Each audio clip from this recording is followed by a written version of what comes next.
Intare benshi bazi nk'umwami w'ishyamba ni inyamaswa y'inkazi ikunda kuba ahantu hari umukenke.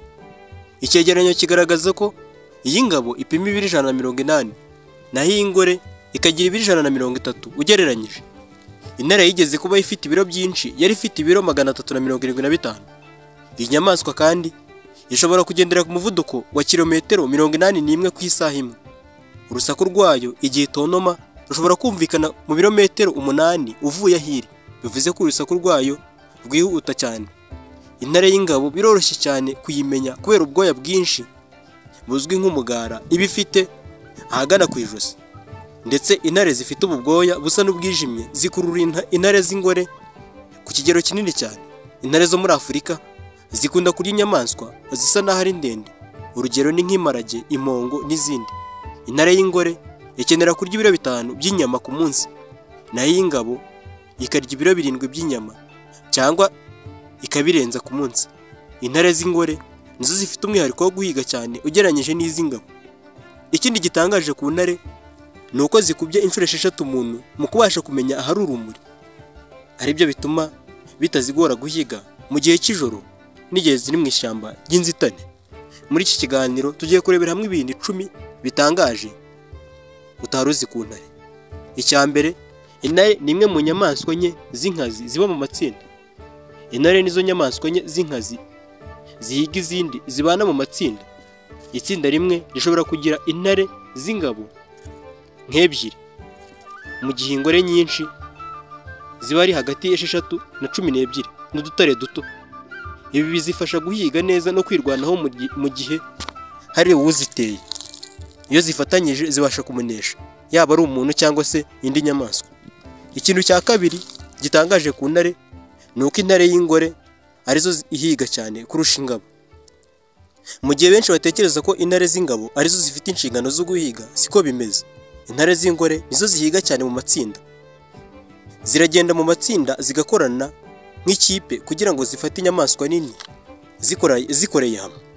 Ikintu cya gatatu, intare ishobora gusinzira amasaha ari hagati ya 16 kugeza kuri 20 ku munsi.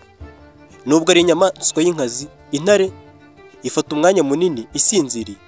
Zisinzira amasaha ari hagati ya 16 na 20 ku munsi. Cyane cyane ku manywa nibwo zisinzira kugira ngo zibike imbaraga zo guhiga nijoro. Ikintu cya kane gitangaje ku ntare, intare zifite imbaraga n'umuriri utangaje. Intare ishobora gutobora amagufwa akomeye y'inyamaswa nk'inka cyangwa se inyemera. Umuriri wayo urumvikana cyane ku ntera irenga kilometero 8. Ni imwe mu nyamaswa zifite ijwi rikomeye cyane kandi ryihuta. Ikintu cya gatanu, intare ntihiga iyo itariye iminsi 2 cyangwa se 3. Nk'uko bigaragazwa n'ubushakashatsi, intare iramutse itariye igihe kinini kiri hagati y'iminsi 2 n'3, ibibura imbaraga zo guhiga neza, kandi ishobora kwicwa n'inzara mu gihe kitarenze icyumweru. Iyo itakomeje kubona ibiryo igihe cy'umweru kikagera, ishobora gupfa. Ikintu cya gatandatu gitangaje ku ntare ni uko umuheha w'intare ngabo ugira uruhare mu kuyirinda no kugaragaza ubushobozi bwayo. Umusatsi mwinshi cyangwa se umuheha ku mutwe no ku ijosi w'intare y'ingabo uyifasha kwirinda ibikomere igihe irwana n'izindi ntare z'ingabo, ndetse nko mu muco w'inyamaswa uba ikimenyetso cy'ubushobozi bwo kuyobora itsinda runaka. Ikintu cya karindwi, intare ishobora kwihanganira inzara igihe kirekire. Mu gihe inyamaswa nyinshi zishobora kwicwa n'inzara mu minsi mike, intare ishobora kwihanganira inzara kugeza ku munsi wa 14, ariko igahinduka ikaba ituje cyane kandi igaragara nk'inaniwe cyane muri icyo gihe. Ikintu cya 8, intare z'ingabo zishobora kwica abana n'undi mugabo.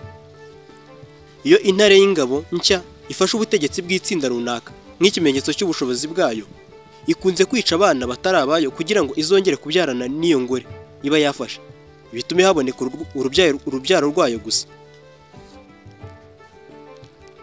Ikintu cya 9, intare zigira ubushobozi ndengakamere n'ishyaka ritangaje mu guhiga. Zishobora gukoresha amayeri atandukanye mu guhiga.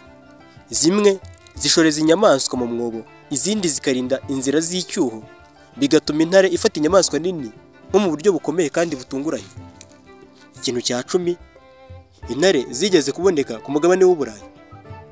Ubu ziboneka cyane cyane muri Afurika no mu Buhinde, ariko amateka agaragaza ko intare zabaga mu Bugiriki, muri Turukiya n'ahandi mu Burayi bw'Amajyepfo mbere yo gucika burundu muri ibi bice, kuko muri iki gihe izi intare ntabwo wazisanga ku mugabane w'Uburayi.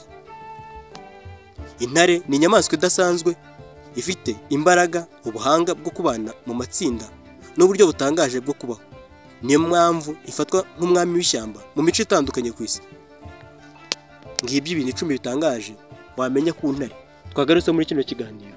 Niba utarakora subscribe ntugende utayikoze, ukande like, usige comment, ukore na share nyinshi cyane, tujye tubana buri munsi mu bindi biganiro. Nitwa Charles Gahegana. Hasta la vista.